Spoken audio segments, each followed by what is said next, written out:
गोलू राज recording studio बघौच घाट में हरी भी जरूरी बा मलियो भी जरूरी बा।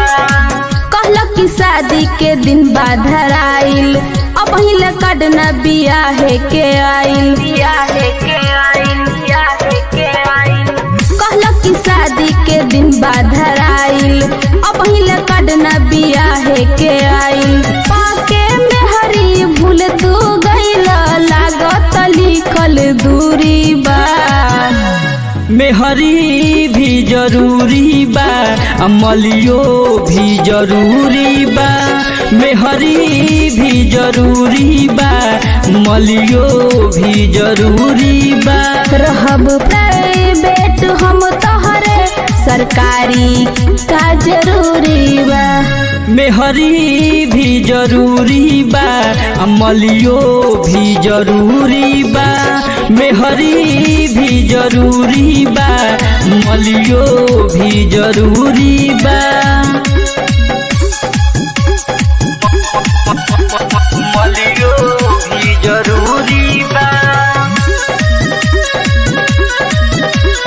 मलियो भी जरूरी बा। हम नहीं जननी ऐसन तू करब हमरो धन लुटाई हो। चिंता तू काहे करेलू रानी तोहरो के सुनिलो भेटाई हो तोहरो के सुनिलो भेटाई हो। हम नहीं जननी ऐसन तू करब हमरो धन लुटाई हो। चिंता तू काहे करेलू रानी तोहरो के सुनिलो भेटाई हो। जब जब मंगला तब तब देहनी बोला न कौन मजबूरी बा।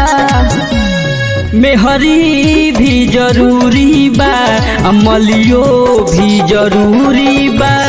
मेहरी भी जरूरी बा मलियो भी जरूरी बा। मलियो भी जरूरी बा। गोलू राज रिकॉर्डिंग स्टूडियो बघौच घाट मेहरी भी जरूरी बा मलियो भी जरूरी बा।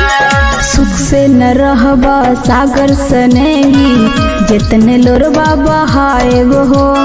काहे चक्कर में पड़ल बाड़ू पूजा मिले हम घरवे में आईब हो मिले हम घरवे में आईब हो। सुख से न रहबा सागर सनेही जितने लोरबा बहाएब हो।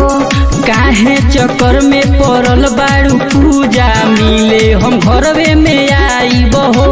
नवनीत निर्मल कहेले सोना पल दो पल के दूरी बा। मेहरी भी जरूरी बा मलियो भी जरूरी बा। मेहरी भी जरूरी बा मलियो भी जरूरी बा।